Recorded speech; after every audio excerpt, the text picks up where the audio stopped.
Bueno, seguimos en Agroperfiles Radio. Vamos a saludar a nuestro querido amigo Leo Fogar. ¿Cómo estás, Leo? Hola, Hipólito, ¿cómo te va? Muy buenos días para vos y para toda la audiencia. Bueno, Leo, estamos mirando a ver, en este momento, en estos tiempos de esta semana clave, digamos, por varios aspectos tienen que ver con lo que pasa a nivel país, con la economía, con la política y economía. Parece que, digamos, son las dos acciones concretas que se avanzan, que desde siempre hay tela para cortar, pero en esto vemos que, bueno, hay una campaña agrícola que parece ser que comienza a ser un poquito mejor, pero obviamente, si hablamos de cuestiones que tienen que ver con el ámbito financiero, uno se pregunta, ¿qué hace un productor ahora que tiene la posibilidad, ya sembró trigo y tiene algún recurso como para encarar girasol? ¿Qué tiene que pensar? ¿Qué tendría que tener en mente ese productor? Bien, en primer lugar yo creo que hoy por hoy, si alguno quedó medio rezagado que todavía no tiene sembrado el girasol, Ajá. es porque está llegando tarde, digamos. Yo creo que la mayoría de los productores ya han sembrado lo que han sembrado, y si quedó algún lotecito, por lo menos ya está planificado que se va a hacer, no es que se está por salir a sembrar demasiado girasol que ya no estaba planificado con esta lluvia. Eso por un lado. Por ahí, quizás para alguna otra región donde las anteriores lluvias no fueron tan copiosas, es una alternativa empezar a mirar girasol en esta fecha, sobre todo la parte de Santiago del Estero. Te hablo ahí de la zona de Bandera y alrededores, Tostado, Doña Tuya, que es una zona que hace girasol, no todos los años, porque bueno, justamente tienen mucho menos precipitaciones otoño-invernales que nosotros, digamos. Pero yo creo que acá en la zona donde nosotros estamos, Hipólito, el 100% de la gente que estaba por sembrar, ya tiene sembrado, o estaba emergiendo, o le agarró emergiendo la precipitación de ahora, digamos.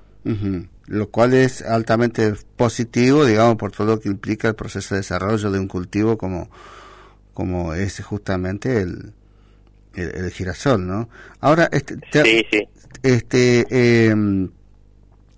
¿Cómo se observa, digamos, desde el punto de vista, vos sos un asesor financiero, y la mirada del productor, digamos, aquel que dice, bueno, que tiene en cuenta los números y que tiene en cuenta, no es que esté especulando, pero obviamente cuida su negocio, porque es una inversión hecha a cielo abierto y todo depende del clima, pero también depende de los mercados. Es decir, ¿cómo ayudarlo al productor en estos tiempos?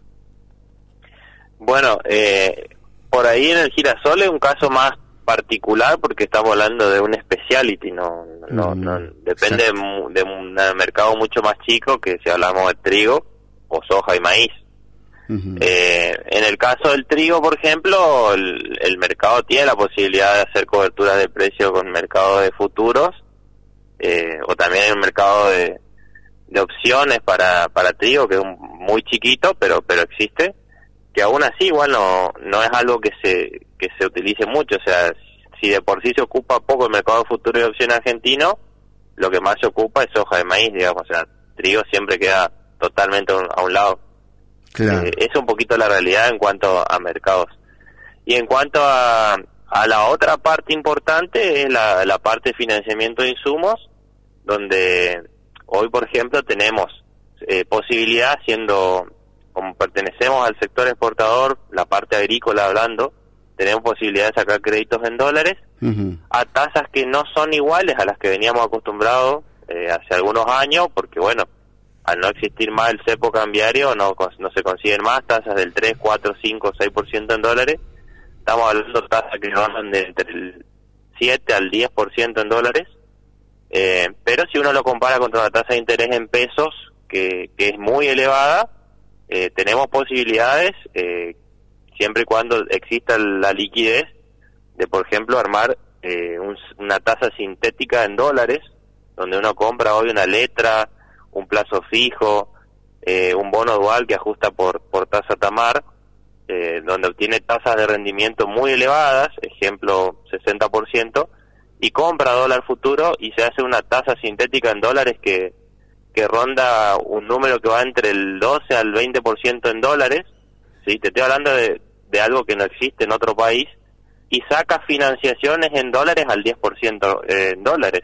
Uh-huh. Entonces, hoy si uno tiene liquidez, ir a comprar insumos de contado es perder plata. Claro. Y mirá, dice Sebastián, un oyente que te está escuchando, dice, pero conviene a futuro, porque dice, si sacamos un crédito en dólares, ¿quién sabe qué va a pasar dentro de 3 o 4 meses? Y pero si vos sos productor, producís girasol, trigo, soja, maíz, sorgo, algodón, vos producís dólares, no te tiene por qué importar qué va a ocurrir con el tipo de cambio. De hecho, hoy estamos mucho mejor que antes, porque hoy tenemos un tipo de cambio real, no tenemos cepo cambiario, uh-huh. Y vos, dólar que producís, es dólar que afuera en cualquier parte del mundo vale $1. Antes nosotros producíamos $1 que para ir a comprar cualquier cosa afuera teníamos que multiplicar por 3. Claro. Ahora, cuando en este escenario donde los productores por allí todavía quedan, y esto ya lo hablamos con vos cuando viniste acá a la radio, uno se pone a pensar, hay productores que han hecho una apertura mental, por así decirlo, de carácter cultural, y decir, analizo, pongo los pies en la tierra y hago lo que tengo que hacer. Y están todavía los productores aquellos que con modelos que en su momento fueron exitosos, pero como todo ha cambiado, por allí quedan al margen de todo, y por ahí a lo mejor tienen un poquito de espalda, que son pocos, que en realidad son pocos. ¿Qué consejo darles? Porque en definitiva lo que va a pasar es que hay una necesidad manifiesta de actualización de todo lo que se hace, no solamente el asesoramiento técnico para saber qué se siembra, que no, sino también un conocimiento acerca de cuáles son las demandas del mercado. Entiendo. Mirá, la semana pasada se organizó una de la región Chaco Santiagueño de CREA, donde vino un economista muy reconocido, uh-huh. Martín Gileta se llama. Sí. Él nos contaba un poquito el cambio de coyuntura macroeconómica que vivimos los últimos 2 años desde el cambio de gobierno, y lo comparaba con la convertibilidad. Te voy a hablar desde lo que nos contó él y lo que yo pude estudiar y leer, porque yo era chiquito, yo no viví, uh-huh. Y nos decía, la convertibilidad, o sea, nos comparaba lo que estamos viviendo hoy a lo que él comparaba con lo que habían vivido, él decía nuestros padres, refiriéndose a la mayoría de la gente que era oyente en ese auditorio, que eran personas de más o menos entre 40 y 50 años, o por lo menos ahí 35. Decía, imaginemos, ¿no?, nuestros padres saliendo de la hiperinflación de Alfonsín, allá por los fines de los 80, y entrando a la convertibilidad. Vivieron exactamente lo mismo que estamos viviendo ahora. Nada más que esto va a ser mucho peor, porque en aquel momento existía un rumbo, digamos, de que había algunas alternativas donde el gobierno era un poco más flexible para beneficiar o no perjudicar tanto a algún sector. Hoy es blanco o negro. Uh-huh. Entonces, o nos adaptamos a las condiciones macroeconómicas que nos impone este gobierno, que si vamos al caso, y eso yo siempre destaco y se enoja la gente conmigo, es lo que debería ocurrir en un país normal, ¿sí? O nos va a dejar fuera del sistema. Uh-huh. ¿Y qué significa que nos deje fuera del sistema? Y bueno, que si antes vivíamos bien produciendo agricultura 500 hectáreas, hoy con 500 hectáreas nos alcance para llevar el mismo estilo de vida que teníamos antes, y que tengamos 2 alternativas, o aumentemos la escala o vendamos el campo, digamos. Claro.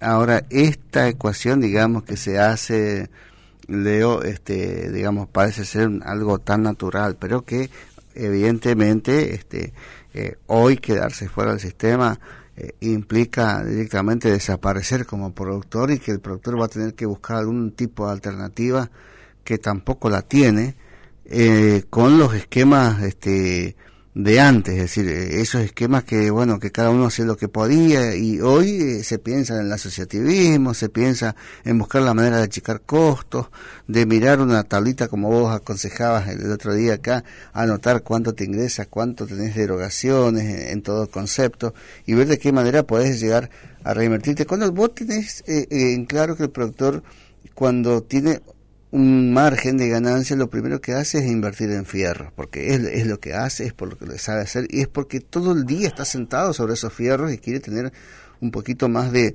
luz para poder trabajar mejor. Ahora, seguimos en la necesidad de seguir impulsando, digamos, valga la redundancia, que se abra, digamos, las expectativas en cuanto a ir achicando costos que no son útiles y ver de qué manera se puede hacer rendir esa disponibilidad que se pueda tener, ya sea de dinero o de bienes o de capitales, ¿no? Sí, bueno, mirá, por supuesto que cualquier productor que entendía cómo funcionaba el sistema macroeconómico de los últimos 30 años, lo que iba a hacer era invertir en capital mueble, es decir, hasta una camioneta, un tractor, una cosechadora. ¿Por qué? Porque teníamos tasa de interés negativa, ¿sí?, contra la inflación, sacábamos crédito barato, después la devaluación siempre nos licuaba los créditos, el ajuste por inflación contable se le pega una dibujada bárbara desde el punto de vista impositivo, o sea, le ganábamos al sistema como queríamos, digamos. Bueno, venimos de 30 años haciendo eso, sabiendo que perjudicamos al sector más vulnerable de la sociedad, que son los pobres, que son los que son más castigados por la inflación. Somos conscientes de eso, no miramos para otro lado porque no estamos siendo beneficiados, y ahora que resulta que se está haciendo las cosas bien para que las reglas del juego sean las mismas para todo, para que no haya inflación, que no haya emisión y que el 100% de los argentinos estemos mejor, como nos están tocando el bolsillo nuestro, porque nos cambiaron la forma de hacer de las reglas del juego que teníamos antes y la rentabilidad de nuestro negocio es menor, nos estamos quejando. ¿Me explico? Ahora, hay alternativa, Hipólito, porque vos tenés muchas formas de... Tenés que hacer gestión, tenés que controlar los gastos, tenés que buscarle la vuelta a algún negocio de valor agregado, etcétera. Pero ¿qué pasa? El sector agrícola, y te enfatizo agrícola, está muy mal acostumbrado a hacer soja y maíz y después nada, digamos. Entonces, por supuesto que si yo hubiese estado en la situación de cualquiera de los productores, y de hecho mi familia la vivió, hacer soja y maíz era el mejor de los negocios. Pero hoy las cosas cambiaron, o sea, fíjate lo que te estoy diciendo, son cosas que no son descabelladas, son cosas que nos están pasando, nada más que, bueno, toca ciertas susceptibilidades y algún sector siempre está más beneficiado y o perjudicado que el otro. Claro. Ahí está un poco, es interesante esto de lo que estás diciendo, porque a veces cuando la visión se acorta, se piensa que no hay alternativa, y bueno, y ahí está un poquito también todo esto lo que uno muchas veces trata de inculcarle, en la necesidad de tener una apertura, y como decíamos, es un problema de carácter cultural muy fuerte, ¿no? Sí, yo como siempre recalco, digamos, o sea, hoy hay que salir a asociarse, a hablar con el vecino, a ver qué está haciendo vos, hablar con el de la cooperativa, el del acopio.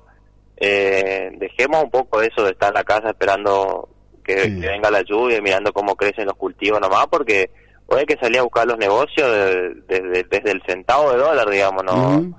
La rentabilidad cayó y bueno, hay que buscar por otro lado algo que a veces no lo aprovechamos tan bien, y una de esas es